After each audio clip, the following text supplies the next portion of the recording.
रेणुका, बोला. आपण आज काय बनवणार?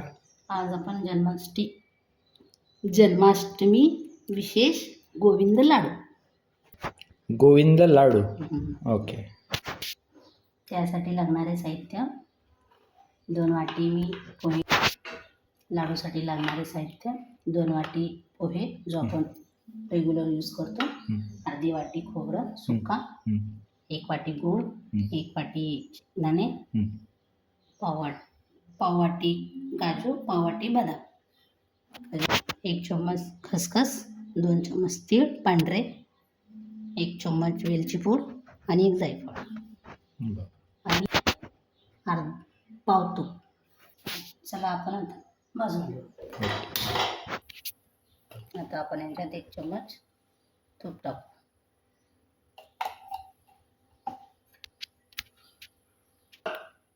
तूप गरम करून घालतो. तूप गरम झालं तर आपण पोहे टाकू. मस्त खमंग लालसर, जास्त नाही, थोडंसं भाजून घेऊ.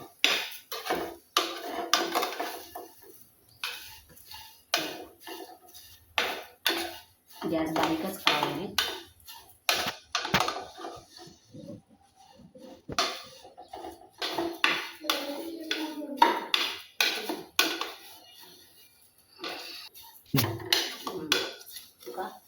असे भाजून घ्यायचे. जास्त लालसर नाही करायचं, कमी लालसर करायचं.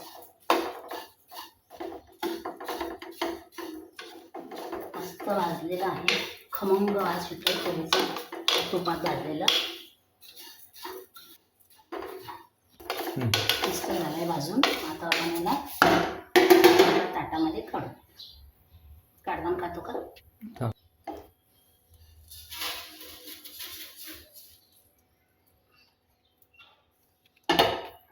चम्मच परत तूप टाकू. तूप पुरायला पाहिजे बस. आता त्याच्यात शेंगदाणे घालून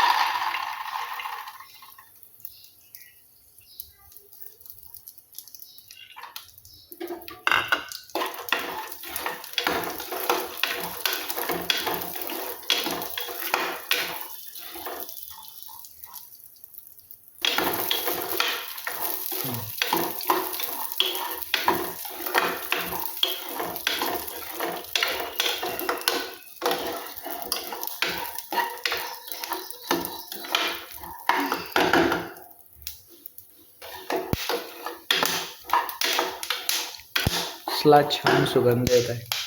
कशाचा? मस्त वाजत आहे. चटचट आवाज येतोय. शेंगदाणे भाजत आहे.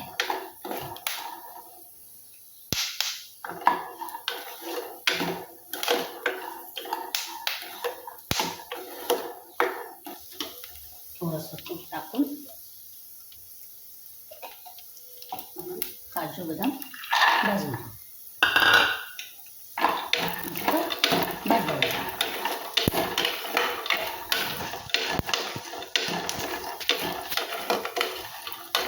गॅस बारीक.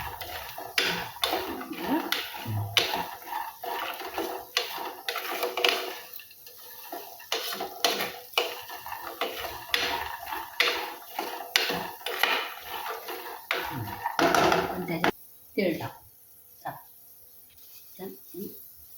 तेल टाक.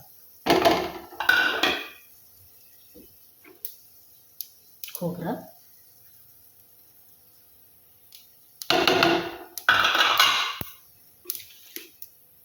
आणि 1 चम्मच खसखस. मस्त याला आपण करू. गॅस बिलकुल मोठं करायचं नाही, त्याच्याने तुमचे तीळ, खोबरं आणि खसखस करपून जाते.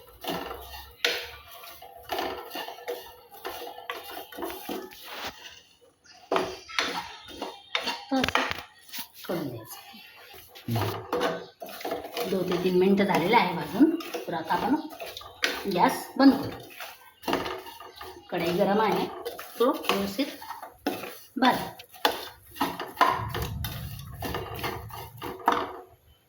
पोहे थंड झाले आहेत तर आपण याला मिक्सरमध्ये बारीक रवाळा करून घेऊ.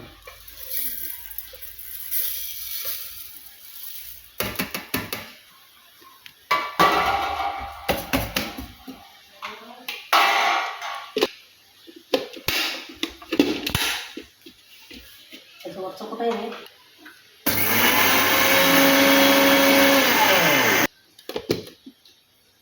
झालं. ठीक आहे, आता आपण याला रवाळा करून घेतलेला आहे. तर आपण एक प्लेटमध्ये काढू.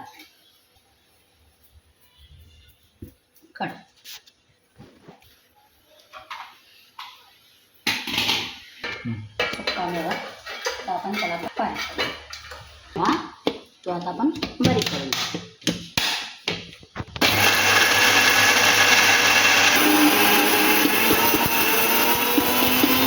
मेवा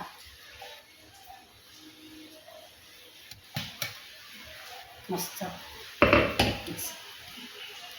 झालेला आहे. तर आपण आता याला एकजीव करून घेऊ.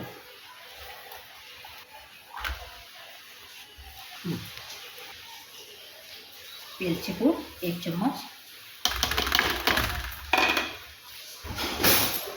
जायफळ किसून टाकायची. मस्त स्वाद येईल त्याचा. तर किसून आता आपण याच्यात गूळ टाकू 1 वाटी. मस्त याला आता एकजीव करू.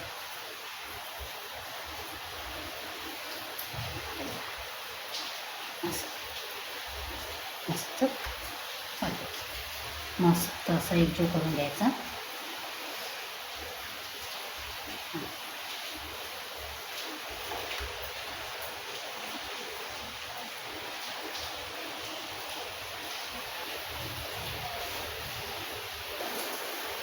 हे आता मिक्सरमध्ये आपण थोडंसं वाटून घेऊ, कारण की तो पूर्णपणे गूळ मिक्स होऊन जाईल.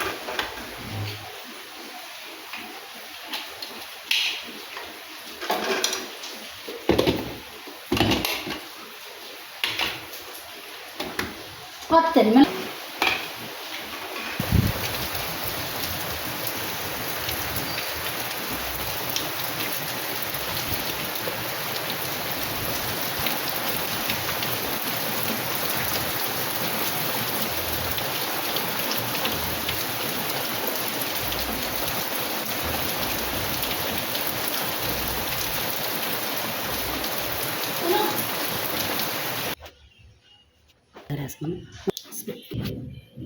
जन्माष्टमी स्पेशल गोविंद लाडू तयार.